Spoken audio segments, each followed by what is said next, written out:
Hello, welcome back to the Build and Invest show. Today is What's Going On Wednesdays. So, what I like to do on Wednesdays, starting now, is I like to go through the news, the most important news I think most business owners, most investors, most people in general are not paying attention to because you're busy. You gotta work, you gotta pay your bills, you gotta build your businesses, you gotta play with AI. You're probably not paying attention to what's really going on in these technology, business, media streets. So that's what you follow me for. I'm gonna help you maintain that information.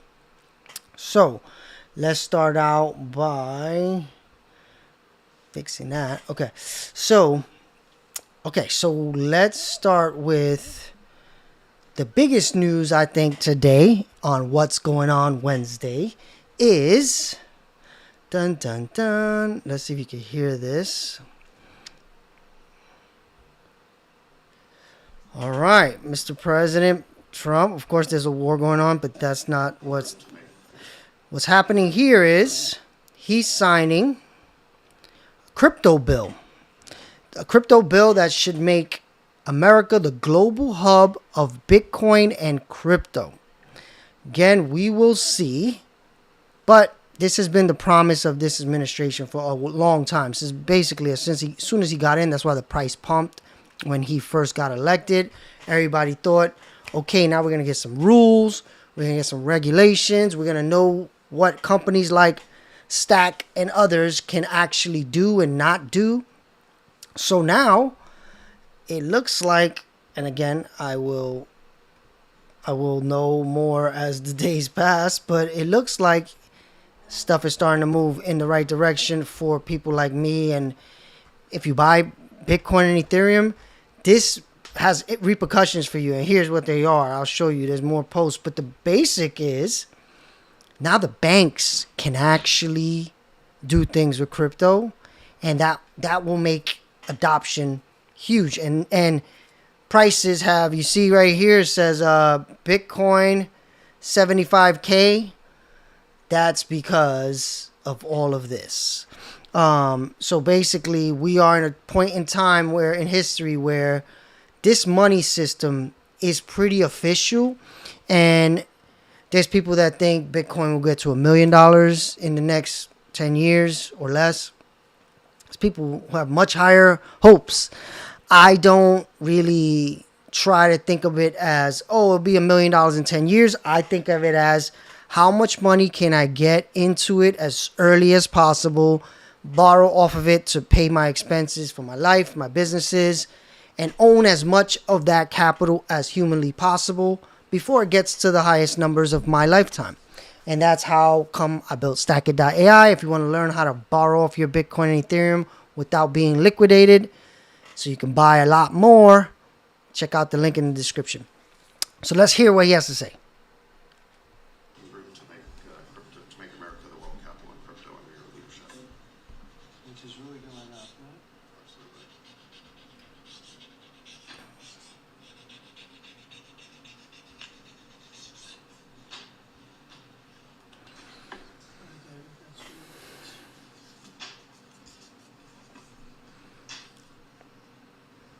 So I don't know. I feel like I've seen a few of these. Find that exciting? It might not be exciting, but they're going to make a lot of money for the country. Room to make. You know, he's made a lot of money for sure. But what I think about is how we are in this time where there was a lot of people that just didn't believe in crypto for many years. And now it's kind of hard to not believe in it. Like, if you don't think this is going to be an asset class that's going to be around, I think it's the best asset class to own. Why? Because there's no country that owns it and can create a way for you to have to keep it in that country. So if you own real estate, you own real estate in a country. So in that country, if that country changes laws, changes to a regime that doesn't make sense for your real estate, you're screwed, because now you got to sell it at a time where it's hard to sell. Same with stocks. You know, the stock market is based on each location. And if that area gets hit by some type of economic issue, that entire stock market goes down. That's why things like gold exist, silver, metals. But the problem with those is you got to carry those things around, and you can't even get on a plane with gold. If you get on a plane with a bar of gold, they take it. So what does that leave you with? Bitcoin and Ethereum. As long as you know your secret phrase, you can take that anywhere in the world.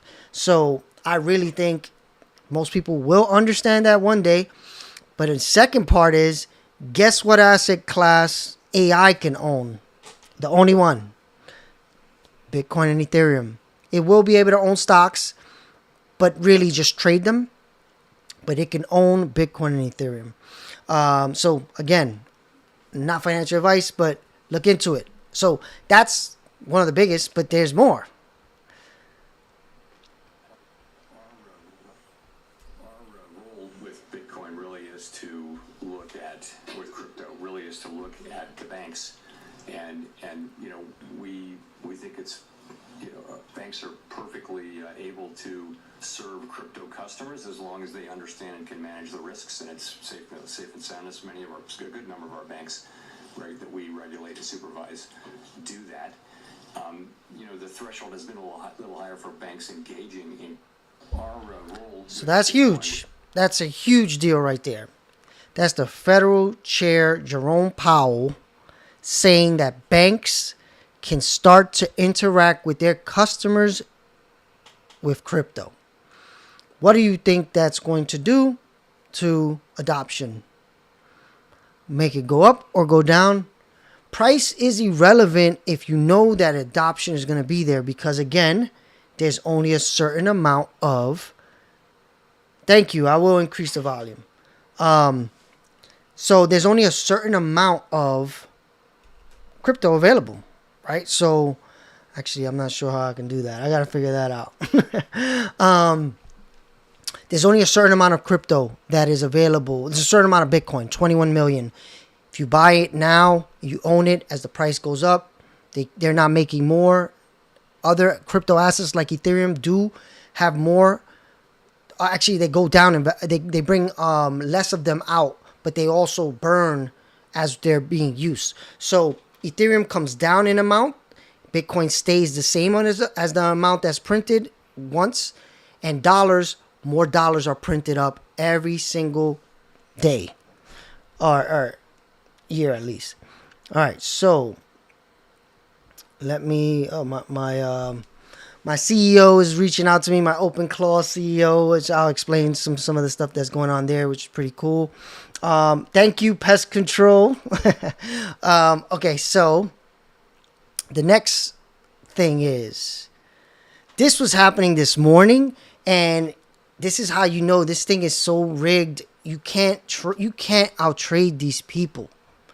This morning, Bitcoin was $63,000. It's almost $75,000 today. That is a major jump in one day. Guess why? BlackRock just started buying Bitcoin ahead of the U.S. market opening. Why do you think that is? Do you think they knew that Donald Trump was about to sign those papers? That Federal Chair Jerome Powell was going to talk about banks using crypto? Of course they did. They know, they set this whole thing up. You cannot out-trade these people. All you can do is dollar cost average and go about your day. Try to make as much money as possible. Buy as often as you can. Don't try to time the market, because last week was the best time to buy Bitcoin and nobody was buying it. Today, things picked up because people are like, oh, prices are going up. But watch. This is how this works. Prices might come right back down, and you again got caught with the FOMO. This is how this works. They create news, create FOMO. Oh, it's going up, it's going up, it's going to go to 125 grand again. Let me buy now. Boom, comes back down. And guess what? You sell back to them, and they make money off you. It just keeps on happening over and over and over. And it gets kind of tiring as a person who's seen this multiple cycles now. But if this is your first cycle, maybe you do need a few times of FOMO. And I'll be honest, sometimes I even get caught up in it. But that's why AI is emotionless. You let the AI do its bidding. Dollar cost average, put the money there, let it do its thing. Don't try to outtrade these people. You can't win, like Rocky. You can't win. All right, so next thing. This is dirty. This is dirty business right here.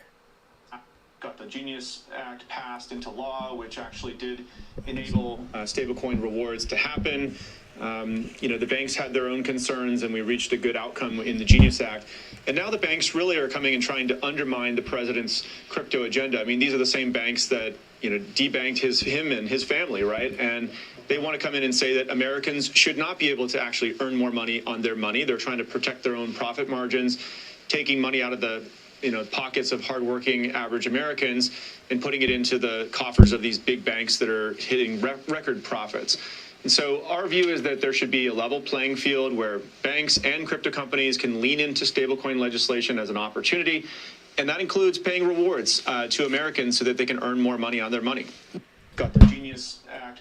So if you don't know what that means, what they're talking about there is, you got a bank account, you put your money in the bank, they give you 0.01% interest, and you're not outpacing inflation, so you feel like, should I be doing this at all? Should I put my money somewhere else? And this is where investment comes in. People put their money in investments. They grow in value, outpace inflation over time.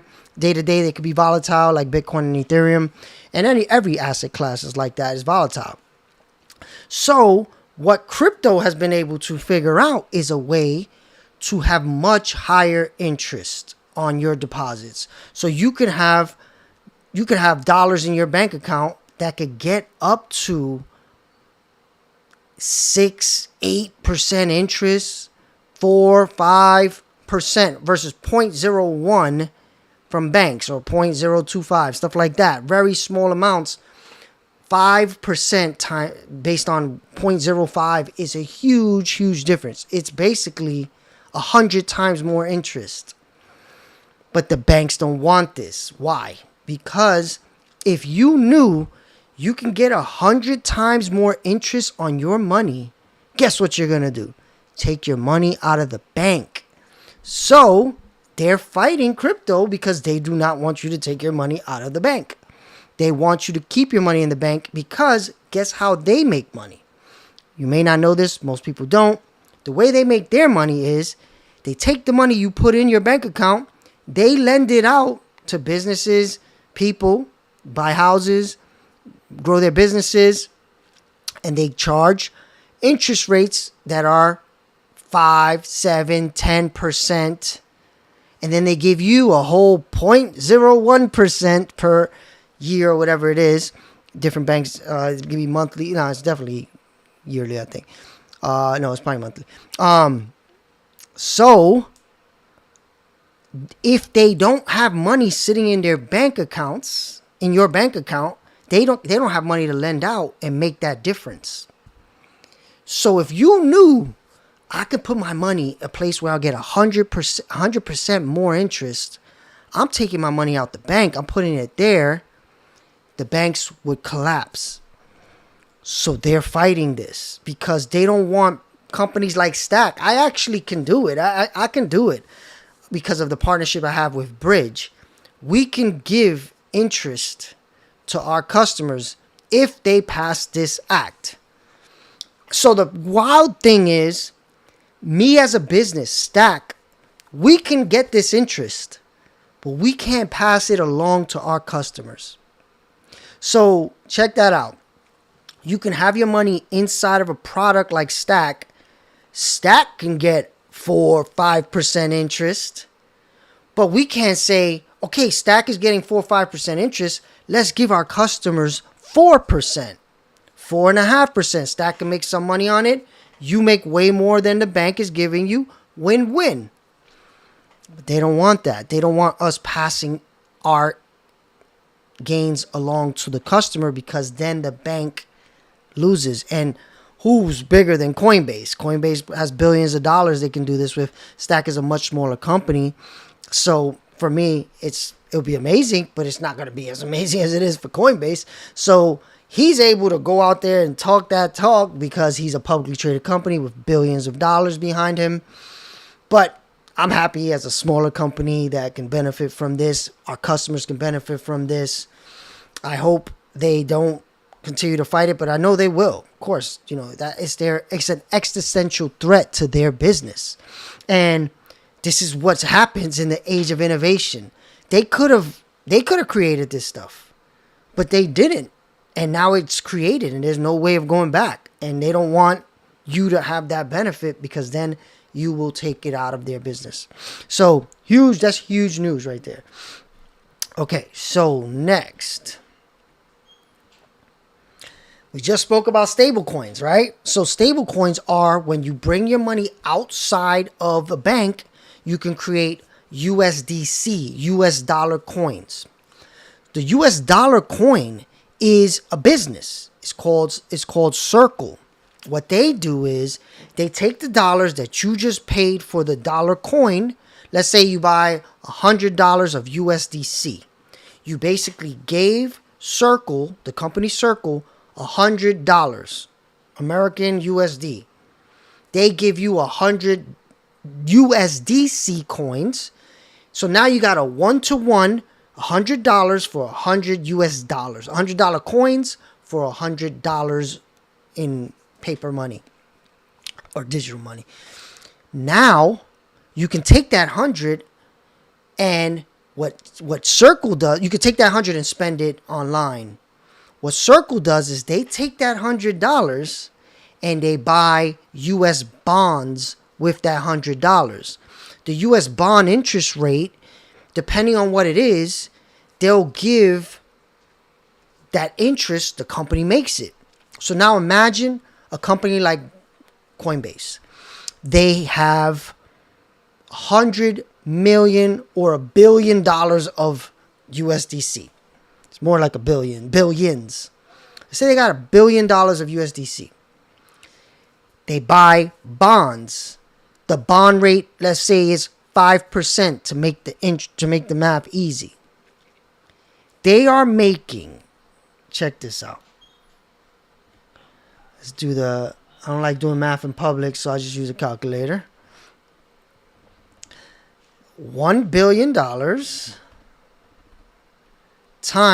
0.05. They're making $50 million in interest on the bonds when you put your money in if it gets to $1 billion. And they have billions of dollars doing this. So they're just making $50 million by holding it. So they're saying, we're making $50 million. Let's pass some of that to our customers. And the banks are like, no, you can't do that because we hold $1 billion and we don't give them anything. So if they know you are going to give them more than us, they're going to take it out. But it's a genius business model, right? Circle gets to buy bonds with money that you gave them, and they just print money. This is like very profitable business. But again, what this news is saying is now you can use stable coins as a debit card. So now, because before you were only able to use the stable coins in places that accept stable coins. So those were very innovative companies that knew it was going there. So very few did it. So it was hard to pay for things with stable coins unless you were buying things on the blockchain. But now you can have a debit card where you can have a wallet with that same $100 getting the interest if they let you. But there's also other benefits. You can spend that at a grocery store, at a concert, whatever you want to do, the same way you do with another debit card. So this is another thing Stack can do. We work with Bridge. But again, these are things that are now going global. Look, this is global now. Like before, there were only certain places you can do it. And it's messed up. New York is one of the places that we can't do it. And everywhere else, almost everywhere else you can. So the fact that this is happening, look, over 100 countries can issue debit cards that spend stable coins directly from Privy wallets, which is also what Stack uses. Stack, we used Privy. We used Privy first. Then they got bought by Stripe. Then we started using Bridge, and they got bought by Stripe. And I was like, man, I wish I was a venture capitalist because I knew those were good companies. If I could have invested in them, I would have made a lot. And Stripe was watching what I was choosing and did it too. But again, this is very, very big because now the next shoe to drop is they're going to have to allow this interesting. Banks run the world. They do. They're just slowing it down until they can benefit as well. They are also going to do this. They're going to make their own stable coins where they get the interest, give it to you. They're just like, wait, let us get our stuff together. Don't just start running with this and everybody goes to our competitors. Let us do it.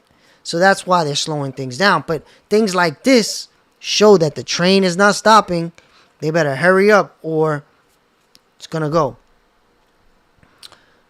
Okay, so the next story is another big deal. Kraken becomes the first crypto exchange to gain access to the Federal Reserve core payment system. Again, this is showing that this is inevitable. This is happening. It's just a matter of time. Kraken is not an American company. It's a UK-based. It's like the UK version of Coinbase. But the Federal Reserve is the bank of all banks, right? So at the end of the day, the fact that they've made the partnership with Kraken is a big deal. I don't know exactly how it pans out for the Europe crypto buyer, but it's a big deal. It's showing that this is not going anywhere. Bitcoin is not going to zero. Ethereum is not going to zero. USDC coin is not going to zero. These are like huge infrastructures to set up for people, billions of people around the world, and billions of AI agents to interact and pay for things. This is all powering AI agents. Truthfully, they care less about you using these things than they care about AI agents. Because as I like to point out, 1% of the world owns more assets than the bottom 90% combined. So what does that mean? If you don't start buying assets, this train is going to run away as well because they're buying these assets, you're not, and these things are going to start going in value more and more and more, and the wealth gap is just going to keep growing. So this is why, like, so important to understand all these pieces. That's why I say entrepreneurship is one thing, but investing is very connected. You have to know both. And if you're a 9-to-5 person and you want to get out of that 9 to 5, if you don't invest, you're pretty much gonna have to work to the day you die. Hard, tough love, but it's true. Look it up. If you don't understand that, start understanding it as soon as humanly possible. Okay. So now we're going to go to AI news, right? So that was finance, which is very important, makes the world go round. But the next story is juicy gossip of the government and AI. So if you don't know, last week when the government went to attack Iran, they asked Anthropic to allow them to use their AI without restrictions. So what that means, if you're not a technology person, there's a way to jailbreak applications. So jailbreaking means a company will build something and it will have like rules that you have to follow because they put it in the code. But there's people that know how to hack around those. If it's a low level of code, they can hack and make it so those restrictions are not a restriction to them. Anthropic being an AI company, their restrictions are very well done. So the US government said, I want to be able to, when we're using this in the field at war, use it however I want. So what ended up happening was Anthropic said no. Because Anthropic knows by training the model that it's not good enough to do that yet. It will make mistakes. So what the US wanted to do was be able to autonomously murder people using AI. So think about that. It can say, okay, look for anybody cell phone signal that is connected to the military. The AI can do whatever it has to do with all the data it has. Say, okay, we found the targets. And the AI can say, and what the U.S., I think, this is me just talking about what I think they meant, because they're not going to tell us exactly what they meant. But it makes sense. They wanted to autonomously murder people. So there's a way that the data knows where those people are, and it just does it without a human pressing the button to kill the person. So there's a difference, right? If the AI just makes the decision on its own, that's one thing. But if the data comes in and then the person presses the button, that's another thing. The U.S. wanted the ability to just let the AI decide, murder that person, and deal with the repercussions later. And Anthropic didn't want to be on the hook for that, because if their software messed up and murdered a child or something, then it's on them, right? Morally, not really legally, because in war anything goes. But they said no. They also said no to surveilling Americans, because this is from what I saw reported, what the government wanted to do is put Anthropic's AI on top of all of its data collecting. So back when I believe, I forget which president or which whatever, there was a time where Eric Snowden whistle blew that America is tracking all of our data, right? And that's why he left the country, because he told everybody, hey, they're collecting your phone calls, your emails, your text messages, everything. So the rebuttal to that was, yes, but we can't, no human can go through all those cell phones calls, all those emails, all those text messages, and make correlations. But guess what can? AI. So Anthropic again said, no, I'm not going to give you our AI to overlay on top of the data you already have, because that goes against privacy. So they said no. And Trump and his cabinet flipped out, called them traitors and national security risks, all kind of stuff. Banned them from working in the government, and already they had government contracts. So OpenAI agreed to the terms. But they said they didn't agree to anything different than Anthropic didn't want to agree to. So they also said, we didn't agree to autonomously kill people either. We didn't agree to take our AI model and overlay it on top of the data you're collecting on U.S. citizens. So this is what Sam Altman said publicly. But what they're saying, especially in this, if you haven't read it already, is the CEO of Anthropic is like, he's lying.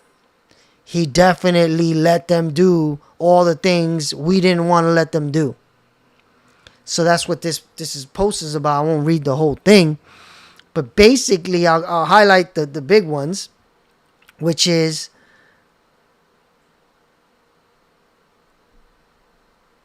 he called it, he says something about theater. Yeah, all right. So he said this line here, maybe 20% real and 80% safety theater. Meaning what he's saying is Sam Altman and OpenAI, and he's saying actually that Sam actually is tricking his own employees. If you see right here, he's peddling narratives to his own employees, because nobody working on this wants to set off something that will hurt humanity, right? There's very much a big backlash on AI and how it could end humanity, right? How do you think that will happen? War, giving governments access to this powerful technology to murder people autonomously, to surveil its citizens, using this powerful technology, making it so authoritarian governments can really thrive. Because imagine an authoritarian with AI. I can't even say stuff like this. If I say stuff like this, and who knows, maybe I've been one time I was on a live with a publicly traded company, and he said something, not a publicly traded company, a company that is regulated by the government. He said something on the call where he got a call. He said something on the live where he got a call from the government. And my channel is small. We had like maybe 100 views on that video. He still got called by the government. Guess why? Because there's an AI watching everything everybody says, and if you say something, they get alerted. So imagine that with the most powerful AIs. It can be very problematic, very, very problematic. So what these companies are trying to say is, no, we don't want to have that blood on our hands. We're not going to allow you to use our technology. That's what Anthropic, the one who makes Claude AI, said, and Sam Altman agreed to the terms. That's what they're saying. Again, can't really know, but this is what he's saying. So this is a big deal, because what's happening now is AI is in this point where it's getting really, really good, but it's not good enough to make decisions on murdering people. And they're doing tests to see what AI would do. And there was a study where I believe they took every single AI model and they put it in war games. I don't know if you remember that movie in the 80s, War Games, with Matthew Broderick. And they put them all in war games, and every single model deployed nuclear weapons 80% of the time. So they ran multiple simulations with every model, and 80% of the time the current models deployed nuclear weapons.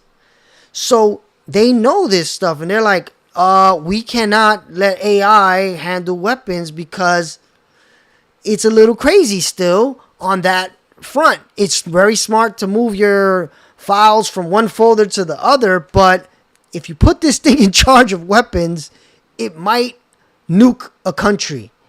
Do you want that on your hands as a person developing this technology? No. But it's a tough place to be, right? The government of the US is making you do stuff. So people are giving Anthropic a lot of props for telling them no.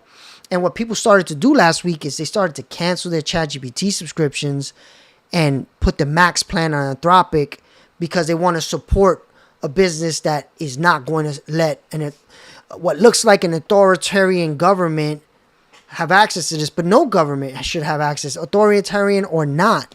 So this is very, very crazy times.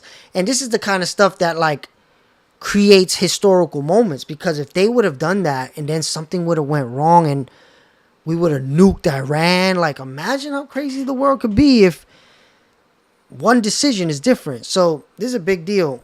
And I mean, the best way to see all this stuff is follow me on Twitter. I repost. These are all reposts. You can see my repost and of course my good tweets. But the truth is, this is a big, big deal. And we don't know how it's going to end up, because even Sam Altman had to backpedal because he started seeing a lot of people were unsubscribing to his subscription of ChatGPT. So he had to say, look, we didn't have different rules than they didn't agree to. We had the same exact thing, but they just went with us. And people were like, yeah, right. Why would they agree to go with you if you are not doing anything different than Anthropic? Who knows? Who knows? Nobody's going to know. We probably will never know. But the truth is, it's very interesting, and you should be paying attention to this kind of stuff because it's very important. All right. This is where I'm starting to go towards how is everybody viewing AI in this transition. So Brian Armstrong, who's the CEO of Coinbase, this is where like employees are starting to be like, it's like a Hunger Games going on, where the CEOs are starting to try to figure out, who are we going to keep? this AI thing is going to get better and better and better. Who are we going to hire and who are we going to keep? So it was very interesting. I read this and I was like, this is important. I think people should understand this. No matter what you are, investor, entrepreneur, 9-to-5er, some of our best hires were totally unqualified on paper. Why? Because most entrepreneurs, and I'll let me read the whole thing. They always had the same qualities: entrepreneurial, high agency, smart, mission aligned, and they got shit done. If you're hiring, especially in early stages of startups, seek out and bet on these people. Don't over-index on resumes. Why am I showing this? He's highlighting that now more than ever, it doesn't matter your background. It doesn't matter your experience. We are like ground zero. We are all starting from the same place. It doesn't matter if I got a 20-year resume and I was making $500,000 a year for the last 10 years. If you don't know how to use AI, you are worthless. So we have this opportunity. And guess what he started with? Entrepreneurial. I think once you become an entrepreneur, you're a much better employee because you understand what it's like to be the boss. And there's nothing better than having empathy for your boss and understanding what they're going through to help them, actually help them. That's just an amazing thing. As an entrepreneur, I love working with entrepreneurial people because they understand what I'm going through. And they understand my pain, and they understand why I got to make these decisions, and they don't make it harder for me. So the more you can become an entrepreneur, the better type of employee you will be. And because we're on ground zero, nobody has 5 years experience with AI agents. Nobody. People can say it, but AI agents just really started within the last 2 months. And you're watching this video right now, whenever you're watching it, if you're watching it today on March 4th or in a month or 6 months from now, you're still ahead of most people because check this stat out. Out of 100% of people on the planet, I think they said like 5-6% of people have actually tried AI. And like 1% of those people have a paid plan, meaning they're doing actual things. They're not just using it like Google. Then, like 1% of those people are actually using AI to build things. So now if you look at, again, this population, the 1% own more than the bottom 90%, this is going to continue. Because imagine that 1% just getting more and more productive, leveraging AI better and better and better. And the 90% don't even know what's going on. Those people are going to make more money, buy more assets. The bottom 90% are going to make less money, buy less assets. It's all connected. Build and invest. That's why it's the Build and Invest show. I know it's not up right now, but you know what I mean. Any questions? I'm always up for questions. Partly why I'm going live is I want to get more interactive with it. I know I have a small live audience right now, but it will grow over time. I'm doing this every day, 7 p.m., except on Thursdays. Tomorrow's Thursday. I go live with just my free community. Link in the description. I actually work with people building AI employees live on Zoom. We talk through our problems, talk through our solutions. Join that if you're interested in building your first AI employee, which I highly suggest you do. Okay, so the next thing. This was a funny one. This one actually made me LOL, really laugh out loud.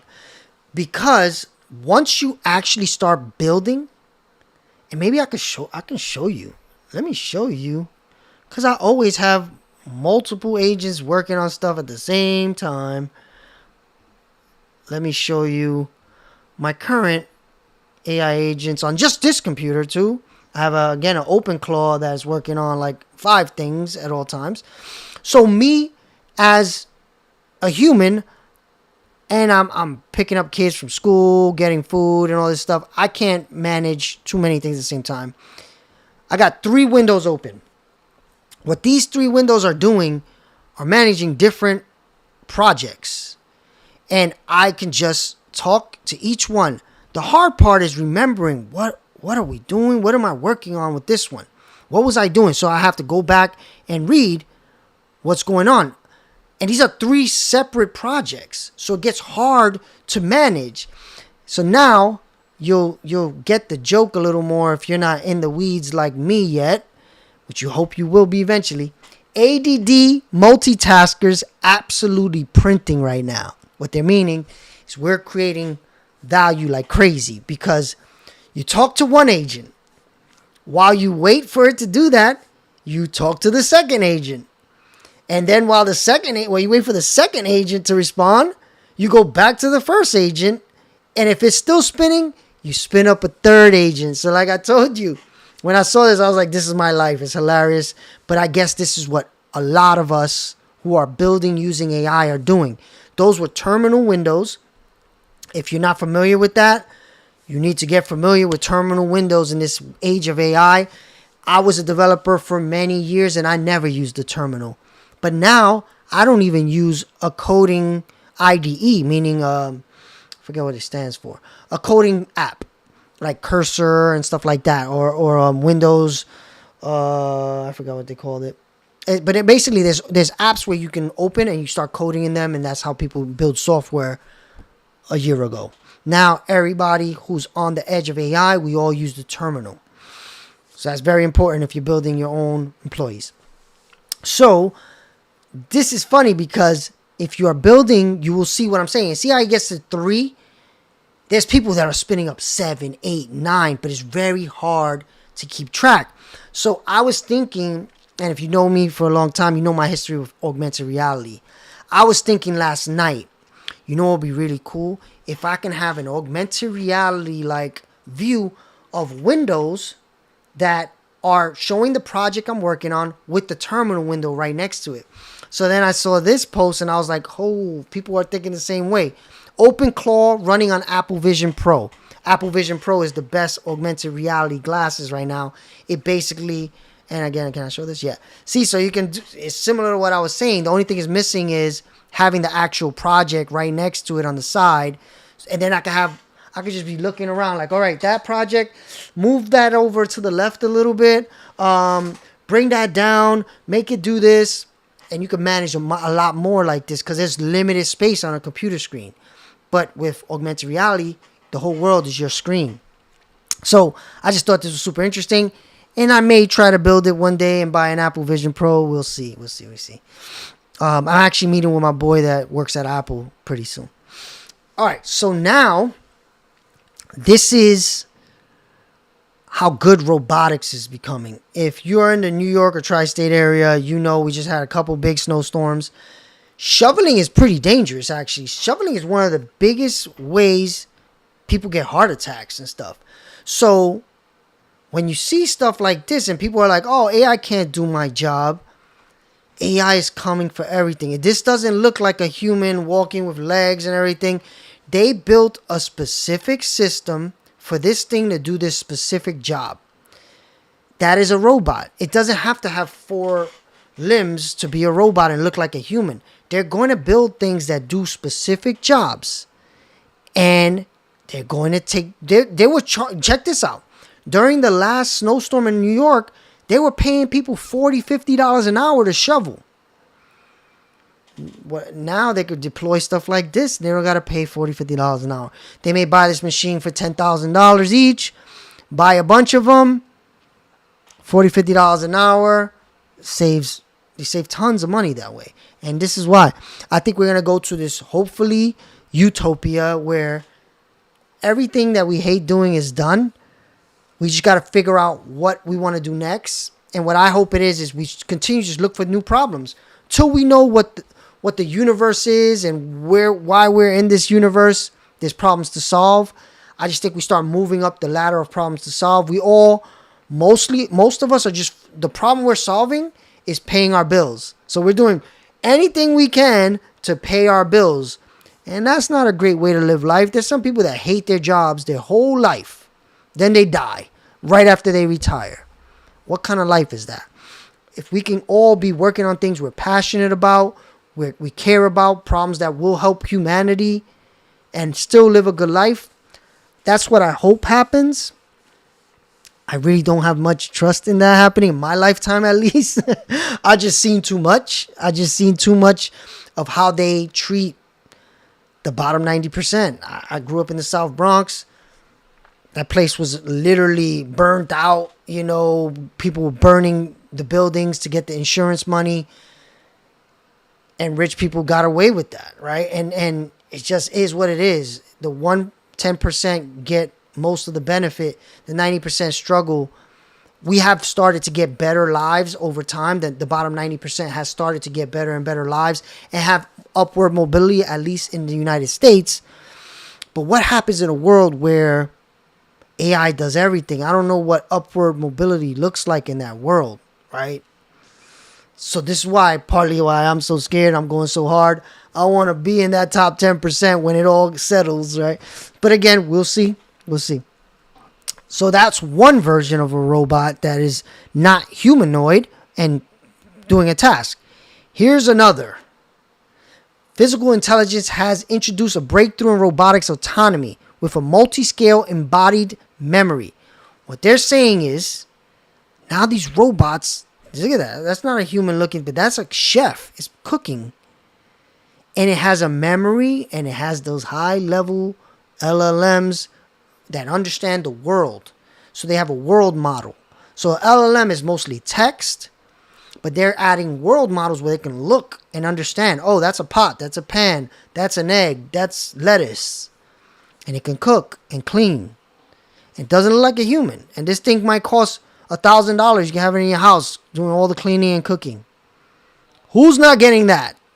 But what happens to chefs, cleaners?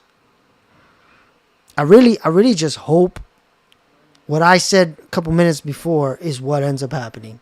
We are all in this world where the stuff we all hate doing. Who likes cooking and cleaning? I know I don't. Some people do. Some people make a living off doing it. Some people love making that living. And I do think there will be levels of artistry where you might just go to this specific chef that, just like, you know, like restaurants, right? A lot of the restaurants, the chef is a celebrity because everybody loves the dish that chef creates, the human. I can see that happening, but I think that's a select few again, the 10%. The people who just cook a good steak on an off street in New York City, they're gonna have these instead, right? And it's scary. It's really scary. But it's also interesting to see because it's another. I like to point these out because people will always be like, "No, it can't do my job. No, it'll never be able to do this. It'll never be able to do that." I've been looking at this stuff for years. And it's just getting more and more clear. There's literally nothing these things will not do. It's just a matter of time. And when you see stuff like this is going to happen even faster than humanoid robots. Because a humanoid robot, they have to account for so many more things. Like the danger of a human that's stronger, faster, smarter. This thing, it's hard for this thing to murder you with a spatula, right? Like, it's not going to swing and be able to punch your head off, right? This is very, flimsy and it's just built to do its job. But if there's like robots that have like, that look like humans, can hold guns and all that stuff. And that's another thing. These AI companies, they're starting to put their foot in the ground now because that's next. They're going to say, look, we need those robots to go to war. And of course, it's better to have a robot go to war than people, but you don't want to be the company that your robots are out there murdering people.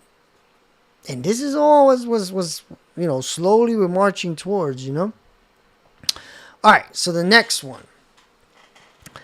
All right. So I've talked about this. My last few videos were about this, and I am doing this all day right now. Start building for an AI agent first world. He didn't say AI. He's saying agent, but he means AI agents. If you have a product, you need to start offering skills for Claude, Codex, Cursor, and any other agents. This is what I was talking about yesterday and the day before. You need to be able to have a way for the agents that people are creating and using to talk to your business. Or, I don't know, whatever, we'll see. Your skills should specify how to navigate and use your product. Best practices the agent must follow. Detailed instructions on how to accomplish things. Anti-patterns to avoid. So I'll show you what I'm rebuilding the Stack website right now. And I'll show you just a quick sneak peek of it so you can see what I mean. And of course, did I close it? Might have. Okay, that's hilarious. I closed it. Oh, no, it's here. It's here. I guess while I look for it, I'll keep going. But basically, I'm remaking the website. Maybe I closed it because I was working with the AI on it. But I'm going to start showing you, actually. Let me find it. Actually, let me ask the agent to open it up. So I'm going to tell... Yeah, this is it.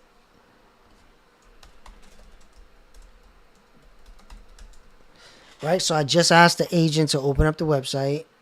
And it's going to pop up a window. I did that through the terminal.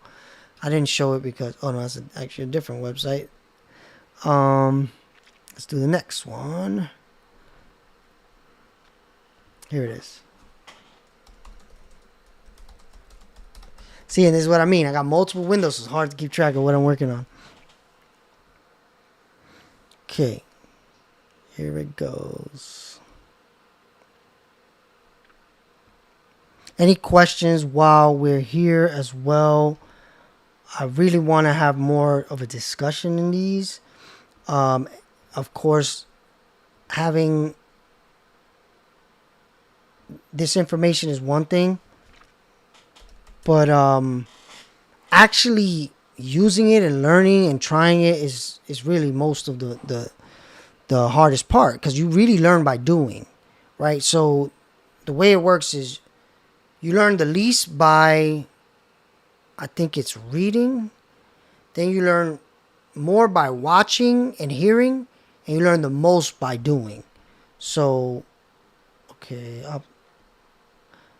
So I just want to show you because I'm learning how to build stuff for agents right now, and it's not easy. You know, at the end of the day, it's a lot to go back and forth and understand. All right, here it is. So you can see this. All right, so I'm redoing the Stack website, but truthfully, it's not being built for humans. I know most humans will not go through this website. Almost everything on this website right now is built so AI agents can consume it, understand everything that post just said. So I'll show you. So it says how to navigate and use the product. So what do I have? Learn. Here's how to navigate and use the product. Then I have docs.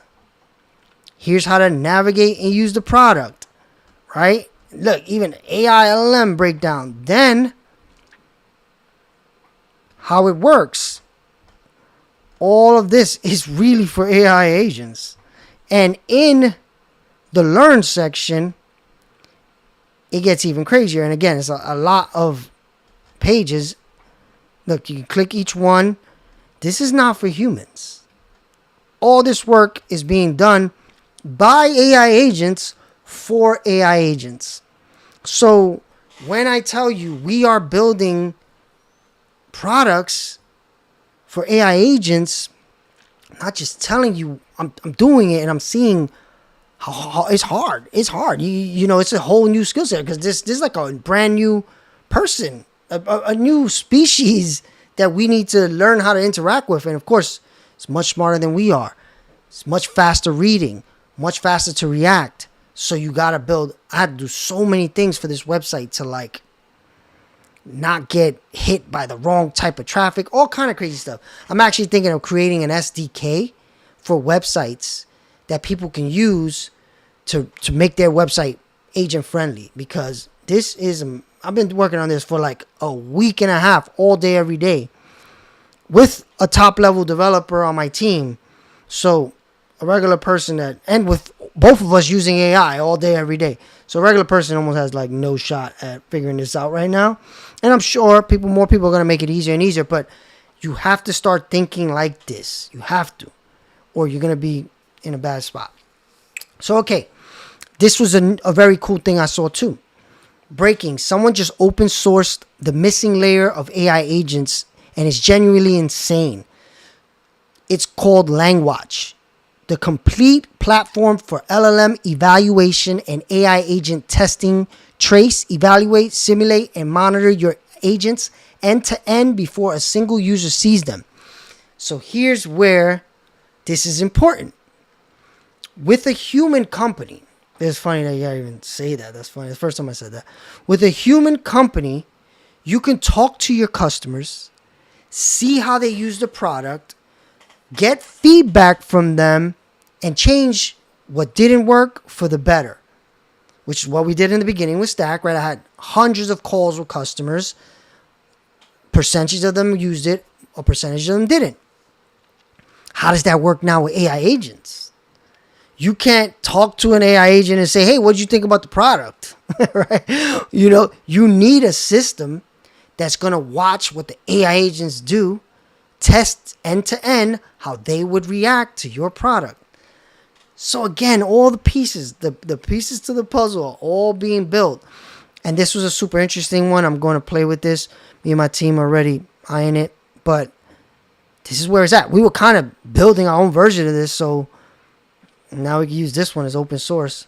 That's another big thing. The open source movement is amazing. Everybody's building open source. I'm building an open source product right now. I'm actually building two. Again, one of the windows that's open because open source doesn't really make money, but it's a good marketing. It's good for your brand. It's good for the community. When you open source things that people need, they can use it for free, right? And then you can have business models around it, which is what a lot of open source has. Most of them, because they have to make money. But it's a very interesting time. 100% open source. So again, I've retweeted all these. You can look at my retweets.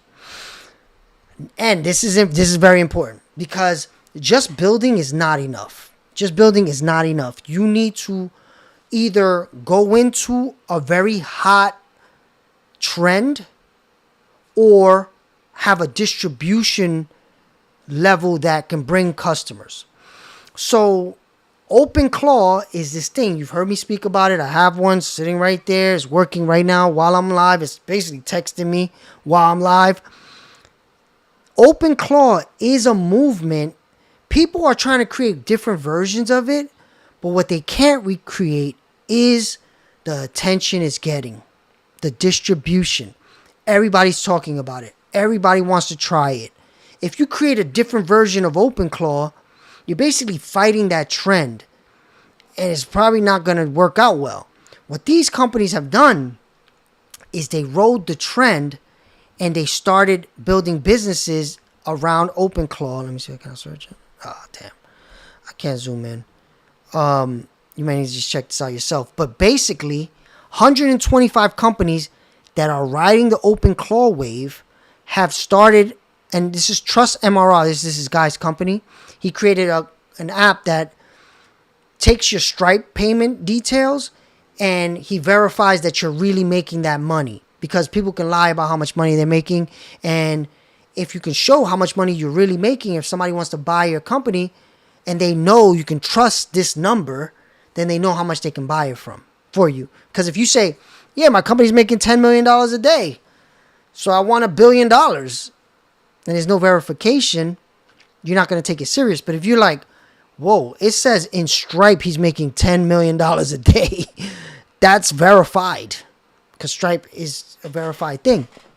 So he created this website where you can see. So look at that. 275K of verified revenue within the last 30 days. So these people have built products, rode the OpenClaw wave, 30 days, it's brand new, is what I'm telling you. That number don't sound crazy, but when you realize this is 60 days old, this whole movement is 60 days old. People already making 275 grand. And that's just on his site. That's if you list your company on his website. So again, if this represents 1% of the actual market, it's a freaking huge market. Open source project helped developers make around $30 million in February. That's crazy, right? So this is why we're trying to ride that wave. We're making Stack for OpenClaw. We're building a bunch of different things because this is an iPhone moment, iPhone App Store moment. If you were one of the first iPhone apps, you had a huge chance of winning versus now, right? There's like thousands of new apps going on the App Store every day versus in the beginning, there might have been one or two coming out every day and everybody was looking. So you have more of a chance for people to buy your app. What's happening now is that these things are getting easier to make and you could build an app really quick, but you can't market well because now there's so much people building, not enough people are marketing. So that's another thing I'm trying to really figure out how to do vibe marketing. That's another term I highly suggest you look up. And final, the biggest question every company faces right now, does AI acceleration help me or hurt me? Right? So what that means, and Naval's an amazing like person to follow. His quotes and stuff are top notch. You have to think about this. You have to try to put yourself out of business or somebody else will. So if you say, whoa, this AI stuff is going to hurt me, then you need to start thinking about something else. And I did this years ago. I realized when I saw generative AI that the job I was doing, which was animation, web development for agencies and brands, eventually AI would do it. And I saw this right away. And I said, I'm not going to wait till it takes my job. I'm going to start right now figuring out what's the next thing I'm going to do. I'll still do that job, but I'm not just going to sit here and wait for this thing to come. And it was nowhere near as good as it is now. Like, nowhere near. But I knew, based on how fast it was getting better, even 10 years ago, it was a matter of time. And I knew by the time I was going to retire or die, the industry I worked in most of my life was going to change.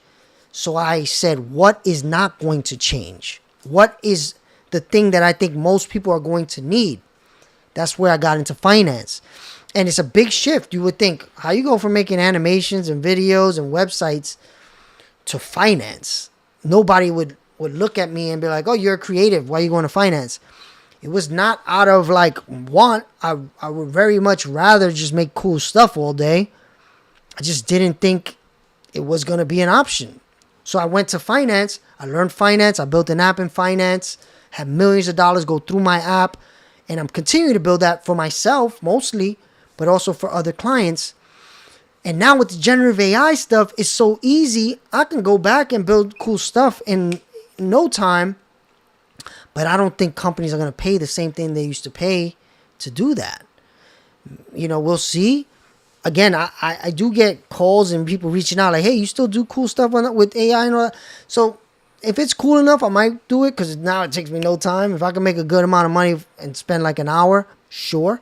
But again, nobody knows. But the truth is, if you're not asking yourself this question right here, you are at risk.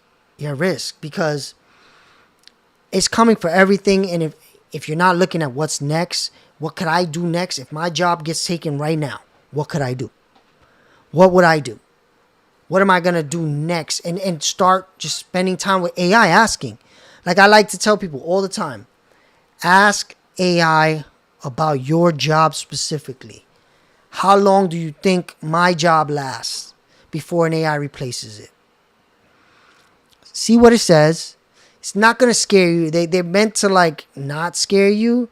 Whatever it tells you, chop it in half because that's the truth, right? But again, one of the things I did here today that was super interesting that I thought, you know what, that's a good point, is this guy was saying what you're underestimating as a person that plays with this as much as you do, meaning people like me and him, is how fast people adopt to things. So if you remember early on in this video, I was talking about how only like 5 or 6% of the population has even interacted with an AI. What he was saying is it could take 20 years before 90% are interacting with AI. It could take 10 years before most businesses start implementing AI. So that kind of gave me a little bit of a relief in a way, because I'm like, actually that does make sense, because I remember when I first started making websites, this was like early 2000s, like 2000, 2001. I remember thinking, oh my God, everybody's going to want a website. Everybody's going to need a website. By next year, everybody will have a website. That wasn't the case. Still, right now, if you go to most of the stores in your area, they don't have websites still. 30 years later. Almost 30 years. So, the adoption is slow. We're all on phones every day, which is using the internet. But not every business has everything set up for their business yet. They don't have SEO. They don't have a website. They're not using AI. So, if it's going to take time for people to go to each business and say, hey, we can make your website, we can make you an LLM, we can make your SEO, it'll cost you $1,000. People might do that. Before, if you went to a store and told them, I'll make your website, I'll make your SEO, that could have cost $25,000, $30,000, $50,000. Then over time, it went down maybe $10,000, $15,000, $5,000. Now, it could cost, you could tell them, look, pay me $100 a month, I'll make your website, I'll make your SEO, I'll manage everything, I'll manage your AIs, $100 a month, $500 a month, whatever you want to do. You get 10 clients like that, making good money. And I could see that anybody can do that now. You don't got to be a person like me. You don't got to be a person like me that understands all this stuff. You can get there by AI teaching you. So that gave me a little bit of a happy feeling of, you know what? Maybe I am a little bit too doomer on all this. I do see a possibility for people just slowly choosing to move. I also see what exponential means, though. So if you remember COVID, you remember how the numbers were like, and they were just growing to a pace where it was like doubling every day or something like that. The deaths were doubling every day. So if you learn about exponentials, I highly suggest you look up exponentials. But exponentials can grow very, very quickly. It takes, I think it said, it takes a penny doubling every day. I think it takes 50 days, something like that, 50, 60 days before a penny doubling becomes $1 million. So what that means is a penny doubling first day is 2 cents. Penny doubling 2 days is 4 cents. 3 days is 8 cents. 4 days, 16 cents. By day 40, it's 50,000 to 100,000. 100,000 to 200,000. 200,000 to 400,000. And then you get to 50 something days, I think it is, and it will be $1 million. That's what exponential means. And this is exponential. Yes, the cognitive load of the human race implementing it may not be exponential, but the technology. There was also something I saw today where the guy said, right now, AI could probably do 90% of what humans do in jobs. Most business owners just don't know it. And the business owners that do know it, they're scared to death. And that's me. because I know it. I know it. I even know the roles that it's like, okay, right now, you probably still need this, you probably still need that, but not for long. This guy I was listening to, he made a robot-only business. Like, literally, he just tells the robot, go off and make money. And the robot has already made 150 grand. No employees, no humans. He just tells the robot, go off and make money. And sometimes the robot asks him, hey, should I do this? Should I do that? Can you give me some Stripe payment? Because right now, again, you can't, an AI agent can't just charge a credit card easily. So he had to create like the Stripe payment plan and all that. But what happens when these AI agents can get crypto wallets, and crypto wallets are able to pay for anything with debit cards and transactions? These things, people are going to make businesses that run themselves. And yes, not everybody's going to do that, but a lot of people are. I'm going to try to do it for sure. Again, I don't know where this ends up. If you have any questions, I'll answer any questions. And if you don't have any questions right now, but you think of one, join the community tomorrow, 7 p.m. We're going to get on. We're going to talk about the AI employee you want to build. I will help you build it live on Zoom. I got people with their terminals open, asking questions. Sometimes they show their terminal and I tell them, oh, I know what you did wrong. Do this. I also have a lot of times my developers who are like top-notch, like super genius developers, where if it gets even by my level, you can have that person tell you something else that could really help you. So that's basically what, I'm trying to make sure we all take advantage of this stuff. And I see more people are hanging out with me, so I'm going to keep it going. Thank you for coming. Even though you're coming at the end, I'm still going to keep it going. Any questions from anybody watching while we're here, let me know. But I'm going to keep looking for Twitter stuff to talk about and give you more cool stuff to comment on if you're interested. All right, so I won't share my screen just in case something crazy comes up, but let me find more stuff. Okay, look at that one. That's a cool one. All right, I'm going to share my screen on that.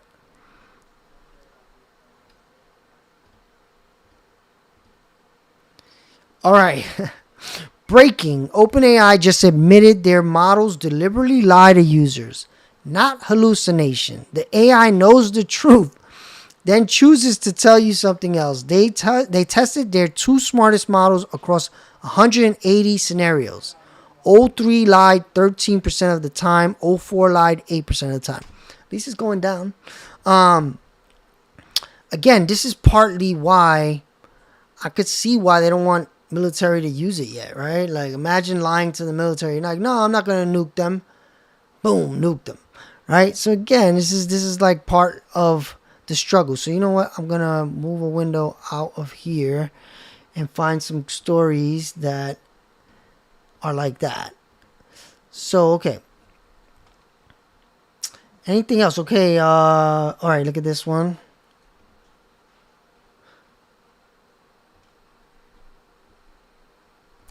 You're losing money if agents can't pay you. What have I been saying? Upload your API docs to Sponge Wallet and they'll create a 402 endpoint built on base chain so agents can pay your service. That's awesome. So what that means, if you don't understand what all that technology jargon means, it basically means, okay, I'm going to give you a history lesson in tech. If you think about the browser window has an HTTP, which is, I don't remember what it stands for, but it's how we send information to the browser. So how we make websites, right? So when they were making all these protocols, there's many different ones to have different things happen on the internet. But when they were making the internet, they made a protocol called 402. This was 30 years ago plus. And they knew this protocol was going to be for payments on the internet. And not just payments like we do now with Stripe and, all the things that were made. This was an internet native payment protocol where money can be sent and verified instantly on the internet. The problem was there was this pesky double spend problem, which means you can trick the computer or the code into thinking you got money when you didn't, or you paid for something when you didn't. So that's the double spend problem. So 402 was never used 30 years until cryptocurrency and AI agents were born. Because now, what does cryptocurrency do? It verifies on-chain what happened. And there can be a connection on the internet, native, where money can be transferred and money can be known to have gone where it needed to go, and vice versa. So nobody can lie and say, I already paid you, give me the thing. Or the double spend issue. Look that up to go deeper and deeper. But overall, so now 402 combined with AI agents is what everybody's talking about. Because now what's that going to do is it's going to allow people to make their AI agent buy things with crypto. And that's why Sponge Wallet, I haven't heard about this one. I'll check it out. Sponge Wallet, the easiest way for agents to hold and spend money. All right, let's see. Pay Sponge, financial infrastructure for the agent economy. Look, debit card, USDC, everything I told you. Stack is doing all the same things because we're probably all using the same company. Right, okay, this is backed by Y Combinator, so they have more press, but they're probably all using Privy and Bridge, just like me. And all of us, we all have to use the same infrastructure, truthfully. Because only certain companies are allowed to do a lot of this stuff. They have the legal ability, and we just have to partner with them and pay them a good amount of money to do it. So, all right. Let's see. Actually, this is a good video. I don't know if you saw this video before, but this is good to watch. AI company. If you really want to make money, it's actually easy. Found an agentic AI company. And I don't mean one designing agents. I mean build an agent to do something. This is the agentic period in AI.